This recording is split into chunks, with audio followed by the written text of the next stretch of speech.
Yeba, yeba! Yeba, yeba!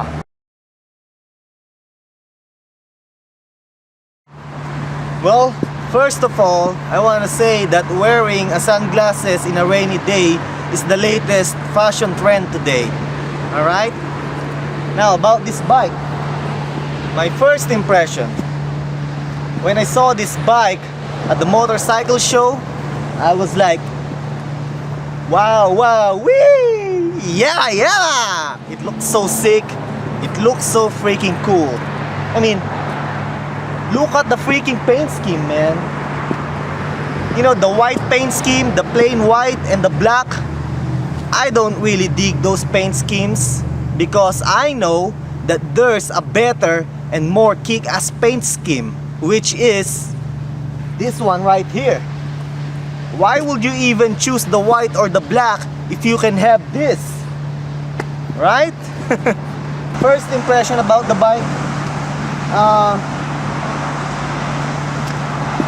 The torque and the power of the bike, definitely I can say that, yeah, it has more power than the Ninja 250R. The RPM goes up quickly and faster when you rev the gas compared to the Ninja 250R. It has more torque, it has more power. Now, you will feel that slight power, a little power when you reach 8,000 RPM and above. Alright? 8,000 is the mid-range. And you will feel that power from 8,000 RPM. Now, the good news is it picks up the speed a lot faster compared to its predecessor, the Ninja 250R. So that's a good news. That's a good thing if you are a speed freak. So, you know, that's a good thing. Another good thing that Kawasaki did is that they put a 17-inch spoke rims. I don't know if you're a spoke guy or not. Me, I don't care. But it looks cool, don't you think? Tatay Mola, can you close up? You see the 17-inch spoke wheels? Looks kinda cool. Yeah, it looks alright. It looks better than its predecessor. And also the rear tire. Come on, Tatay Mola. The rear tire is wider than what the Ninja 250R has. It's 10 millimeter wider than what the Ninja 250R has. Now, the size of the rear rims is actually bigger than what the Ninja 250R has. It's 4 inches wider. So 4 inches wider rim, 10 millimeter wider rear tire. It gives you more traction on the street and on the canyons when you ride this bike. And also, it looks a lot better. I mean, of course, wider tires looks a lot better than what the Ninja 250R has, right? So that's a good thing. And you see this? Close up, Tatay Mola. Man, the clutch lever, it's so freaking soft, man.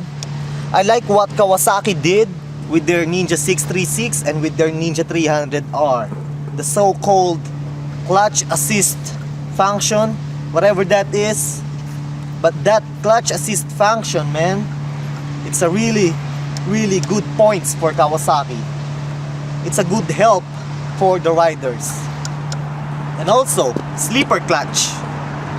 Man, like what I used to tell to my viewers, sleeper clutch, man, is the real deal.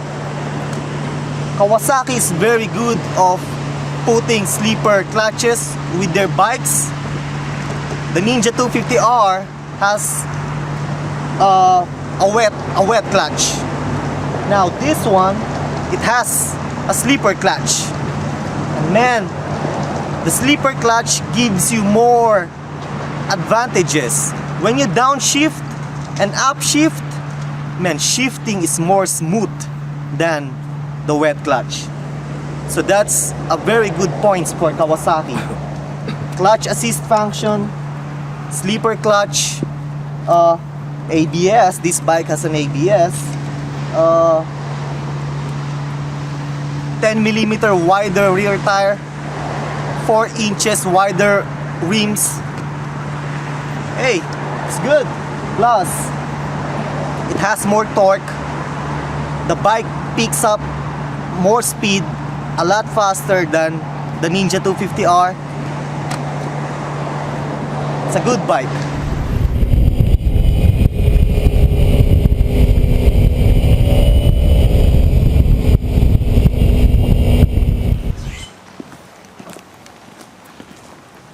The only thing that I don't like about this bike is the handlebar. Close up, Mr. Totoy Mola. Look at the freaking handlebar, man. It looks so cheap. It looks so ugly. Oops.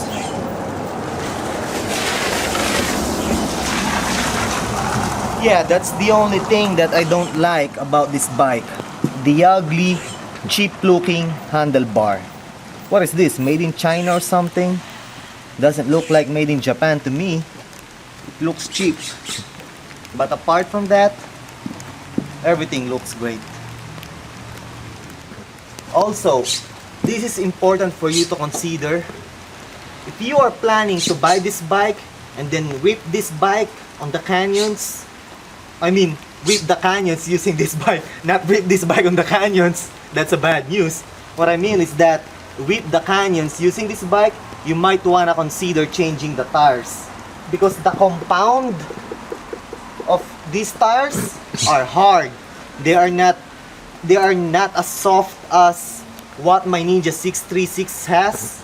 The compound of these tires are freaking hard.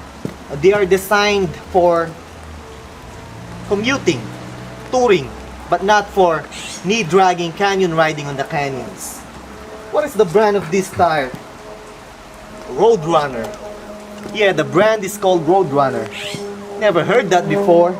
I suggest you change the tires to Pirelli Diablo Rosso 2. Those are very good tires.